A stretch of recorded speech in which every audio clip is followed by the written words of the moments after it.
Okay, let us hop into it. Turn in your books. Now, this is going to be page 10 in your books, I believe. But we're going to go from 10 to 11 and then back to 9. As I was looking at this, I wasn't quite able to get everything in on time, but I think we'll be okay. So the slide in front of me says, if you fail to plan, you plan to fail. Okay. And what I want to share about here is the idea of time leadership versus time management. Time management is something I love. I got a whole bookshelf full of different stuff that talks about time management. And it was really a big thing back in the 80s and 90s when corporate America was just kind of like taking off. Work-life balance, all these kinds of phrases were happening. And but the reality is time management doesn't work. Management is something that you do when you receive something and then you kind of manage it. Like as it comes, you're just kind of like, okay, you're like you're kind of chucking things where they need to go, telling things where they need to go, but it's coming at you. Versus leadership is pre-planning. So many people simply manage their time, and you'll get a document that has all this written out for you, but I want to read it to you because it says it better than I could say it here right now. Many people simply manage their time as if they had no control of what comes at them and what they do on a day-to-day basis. The idea of time management is that you simply must manage the things that come your way as one manages life circumstances, a kind of roll with the punches approach, if you will. The unfortunate consequence of this mentality is that we are not in control of our schedules. We are at the whim of our inboxes, our voicemails, our calendars, our ministry leaders. It kind of comes at us, and then we got to do something with it. In contrast, the idea of time leadership, which is something that I've coined, allows us to rise above the day-to-day elements in our work life and gives us the breathing room to plan and prepare for much of what matters, whether it be projects, whether it be tasks, whether it be interruptions that come our way. We take back control. We seize our day, hence carpe more diem, seize more of our day. We value making goals, or we begin this process by discovering, or rather rediscovering, our values.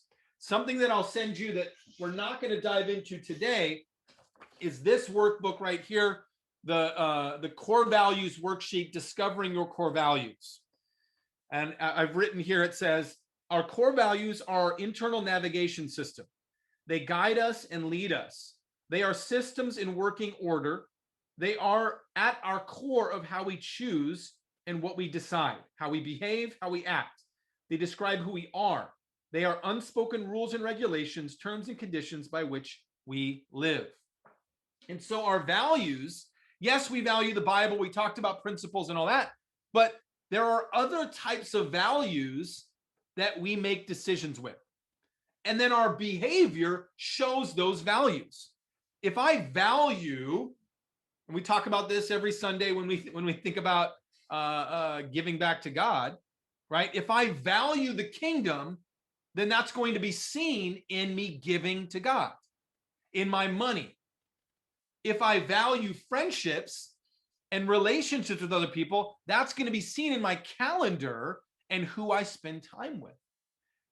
If I value money, then it's going to be in how I work and how much time I spend in working. If I value health, right? All these are values.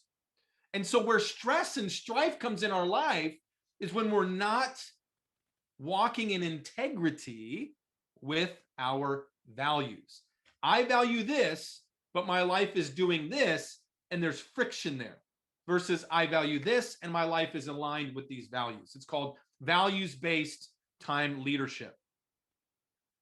And so there's an activity in that worksheet that I would highly recommend that you walk through and take some time over the course of the next few weeks. So what this is all about is about putting things right. How many people do you think on their deathbeds wish they had spent more time in the office? Nobody. That's a dumb question, right? Yet we're constantly making choices about the way that we spend our time, and we also live with the consequences of those choices. Our main challenge is the choices that we usually make don't seem to have any real importance or impact in our day-to-day work life. And as our to-do lists get longer, our emails get fuller, and we have a sense of anxiousness and frustration. And honestly, generally, we feel failure at our work life. And Roger Merrill puts it this way in a book that I read recently. It says, decisions are easier when it's a question of good or bad, right? Do I choose to do this thing that's good, or do I choose to do this thing that's bad? That's easy. That's an easy decision. We can easily see how some ways we could spend our time are wasteful, mind-numbing, even destructive. But for most of us, the issue is not between good and bad. It's between good and best. And so often the enemy of best is the good. So let me ask you this rhetorical question. What is best for you? What's keeping you from giving your best things the time and energy that you want to give them? What good things are getting in the way of you doing the best things? Now, this is huge in the kingdom. This is huge in the kingdom. Let me just be honest with me. I lead a region. And so we just planted this region in January, and I want to crank. I want to do awesome. I want us to baptize a lot of people. I want us to have an impact here right away. And the reality is, if I'm looking at outward appearance, it's not really happening. We're going to baptize a gal prayerfully on Sunday, tomorrow. We just had a baptism earlier this week. And then obviously we had Jessica, who's on this training here, got baptized in Hawaii. It's just awesome. Amen. So we've really only had 3 baptisms since we started the region. And our goal is 2 a month. So 2 in January, 2 in February, and now 2 in March. So that's 6. And we've only got 3. So we're down 3. And the men haven't baptized anybody. We've got a bunch of people that are close. And so the challenge with this is, what I want to do is I want to get out there and I want to crank. I want to get out there and I want to share my faith with a bazillion people. I want to get in all these Bible studies that are happening throughout the region. But I work a full-time job. I have 2 kids that take my time. I'm married. And so the discipling that I've been given is, yes, do what you can do on the ministry side. But actually, Eric, what you need to focus on is your family. You need to focus on going out on dates with your wife. You need to focus on going out on dates with your kids. And they're like, if you can do a Seeking God study or a word study, or go on a date with your wife, guess what you get to do? Go on a date with your wife. And it's counterintuitive to me, but that is the best thing that the good thing of getting into this Bible study takes away. Now that's for me. Some of you, it's the exact opposite. You'll go on a date when you flat need to go on a Bible study. Or you'll sit at home and watch Netflix when you actually should be going on a date. Or pick your poison, right? For every one of us, it's something different, right? So don't get stuck on what it is, but we all know the best thing. We also all know the good thing that gets in the way of it. Ephesians chapter 5, verse 15 says, be very careful then how you live, not as unwise, but as wise, making the most of every opportunity. Why? Because the days are evil. This is why we need to plan out our day, week, month, year, and have goals and tasks. Now, this slide in front of you gives you some really good information around, honestly, what your planner should be. Many of you know, those of you that don't, I actually created my own planner called the Carpe More Diem Planner with much of the different principles and time management stuff that I'm going to talk about. I don't really care what planner you use. It could be a Passion Planner, Panda Planner, Franklin Planner, Day Planner. It doesn't matter to me. But it's got to have some of these major functions, because otherwise what we do is we live in our phone, we live on a notepad, we live on sticky notes, we live in our work email, we live, right? So you need to have one place where all these things reside. And again, for me, I have created my own planner. And by the way, if you're interested, I can sell these to you at cost. If you're interested in finding a new planner, or whatever you're doing isn't working. I think I paid about a little over $6 to get these made, plus shipping and whatnot. So, you know, under $10, and you've got a 90-day planner right here. So anyway, just reach out to me if that's something you're interested in. But it really doesn't matter. It doesn't matter whether it's my planner or any other planner. You gotta have a planner. Now, once you have a planner, or once you've got an idea of kind of a system, what do we do? Well, let me do some more drawing here. Oop, I lost my drawings. Hold on a second. I knew I was missing some pages. Here we go. And I'm going to draw something that you might have seen before and maybe you haven't. It's called the Eisenhower matrix. And it's broken into 4 different areas. You've got, come on, urgent, not urgent. And then on this side, you've got important, and then not important.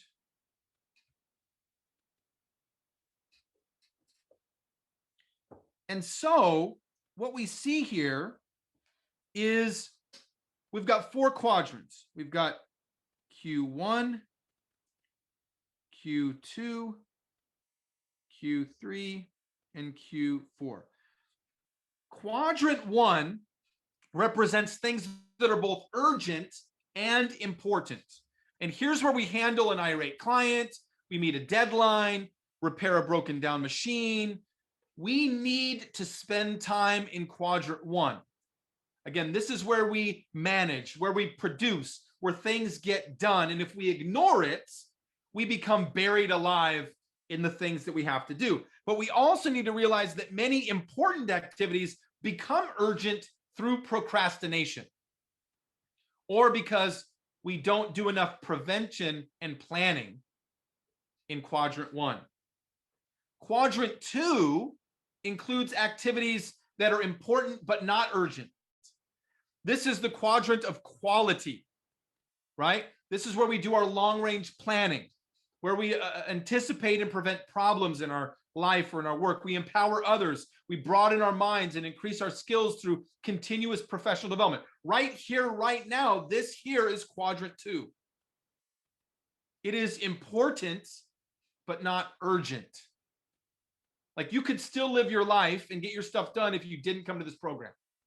No offense to anybody, but that's the reality, okay?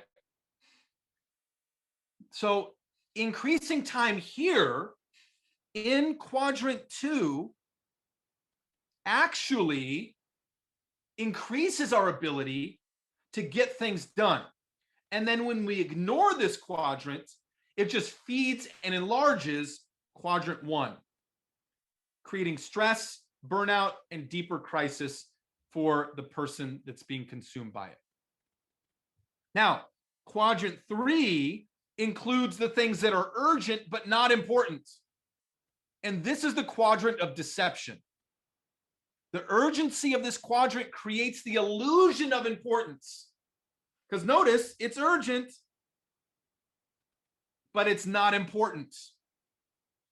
The urgency of this quadrant creates, again, the illusion of importance, but the actual activities, if they are important at all, are only important to someone else. These are the fires that we have to put out for other people. Many phone calls, meetings, drop-in visitors fall into this category. We spend a lot of time in quadrant 3 meeting other people's priorities and expectations, thinking that actually we're up here. But if we're honest, they're down here in quadrant 2 or quadrant 3. Now, in quadrant 4, these are those activities that are not important and not urgent. And this is the quadrant of waste. The quadrant of waste. And this is where we do not want to be. We really shouldn't be in this quadrant at all, but with all the craziness in quadrant 1 and quadrant 3, we use this quadrant to escape. How many of you are at work and have a couple seconds and you go onto this thing right here and you hit this button right here called Instagram and you scroll, watch a cool video here. Oh, let's see what's going on Facebook. Scroll. Oh, hey, what about GroupMe? Oh yeah, let's see what the ministry's doing. And you're at work. Scroll. Oh wow, look at that emoji. That's pretty. Oh wow, look at that meme. Oh, I gotta send a fire meme on that one. Oh snap. You get what I'm saying? It's not important and it's not urgent. So we use it as an escape because we're so stressed out here and so stressed out here that we spend all of our time here and not enough time here. What is included in this quadrant? Again, checking social networks, office gossip, anything that we use to cope with the stress and feel from our day-to-day schedules. So question, and I want you to put it in the chat. What is keeping you from living? What is keeping you from living in quadrant 1 and especially quadrant 2? What's keeping you? What is something that either is a priority that other people put on you that's keeping you from prioritizing, or that you just automatically go to? Put that in the chat. Are you a Facebook junkie? Packing too much, trying to do too many things? Yes. Every one of you should put social media, I guarantee you. Remember what I talked about integrity. Don't lie to yourself. Right? Yep. Phone scrolling, YouTube video. YouTube can just suck you right in. It never ends. At least Instagram and Facebook, like, you know, you end your news feed a little bit, right? Trying to do too much. Not saying when I need to, allowing others to get me on their schedules. That's good. Disney Plus. Mostly phone scrolling. Yeah. Netflix, right? All those items are either in one of these two spots. And what we're talking about today, time management, goal setting, is here. It's a quadrant 2 activity. It is necessary, but most of the time we don't pay attention to it. I'm going to share a quick video that I think is going to illustrate a little more of what I'm talking about here.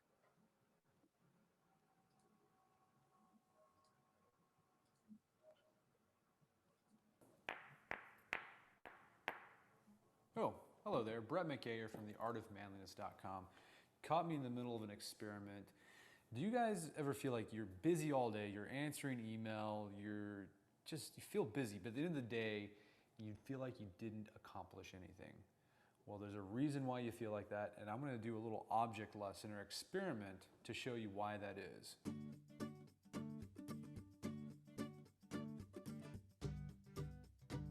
For the brothers, this is a really great YouTube channel to watch. We're going to say that this jar represents your life or your calendar or your schedule. And the way most people go about their life is They fill it up first with stuff that's not very important, and that's going to be represented by this water. So this is like surfing the internet, checking out Reddit, checking out BuzzFeed. Don't do that anymore. Quit checking BuzzFeed. Stuff that adds really no value to your life. And then what they do is they do stuff that's a little bit more important, that has some value, but really not much. And that's represented by this sand. So this is, answering some work email that really could have been answered, done over the phone in 5 minutes, but it's turned into 50 different emails. And this is like when you're doing research on the internet, but then you somehow end up back at those time-wasting sites. So that's the sand. And then we start doing stuff that's, a little bit more important, but not all that important. And that's represented by this gravel. So, this could be probably a lot of busy work that a lot of people do. All right.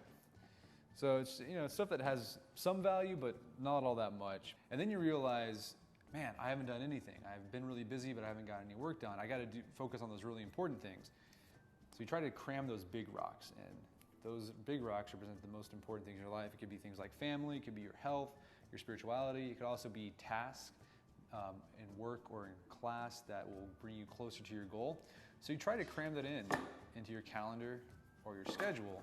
You quickly realize there's no room in your calendar because you filled it up with all this other stuff that's not really important, and you don't have room for the important stuff. But here's the catch. With just a bit of rearrangement and some prioritization, you would have been able to fit all of the most important tasks, your big rocks, and all of this into your calendar and schedule. Don't believe me? I'll show you. All right, so we got a new schedule. This time, instead of filling up our schedule, metaphorical schedule, with the dumb stuff first, we're gonna put the most important things and put those in first. So we're gonna put the big rocks in. Now this is gonna be different for every person, what those big rocks are. If you wanna be a writer, for example, you should set aside time to write. That'd be a big rock. If you're a dad, setting aside time for family time would be a big rock. Working out, exercising would be a big rock.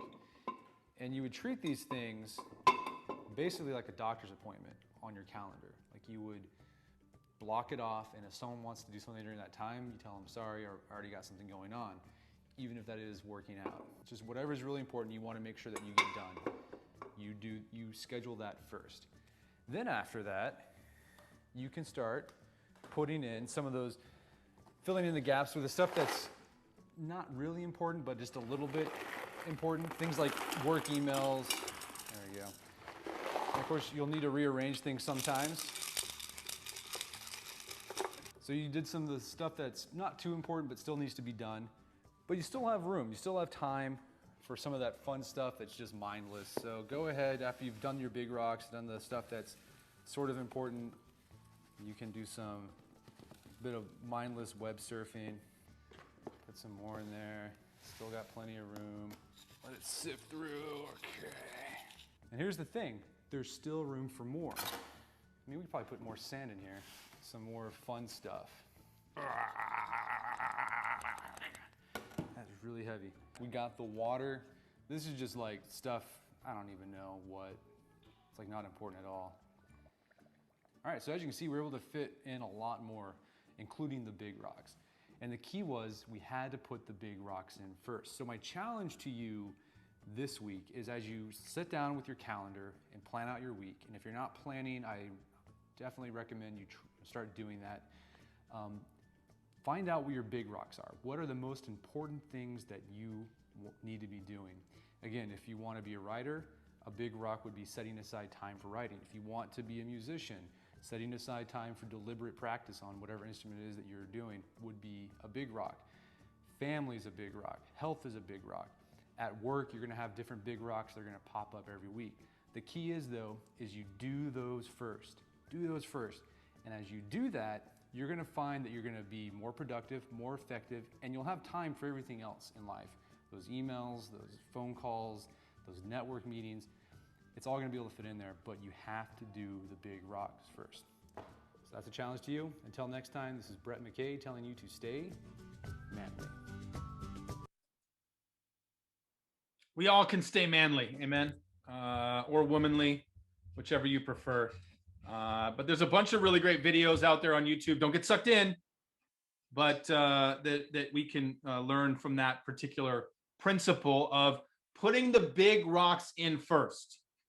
Focus on what we value. Focus on your priorities first, and then pile in everything else. And that's really what we're talking about when we're getting into quadrant 1 and quadrant 2 activities. That's right here. These are your big rocks right here. Right? For me, it's spending time with my wife. It's spending time with my kids. Those are my big rocks.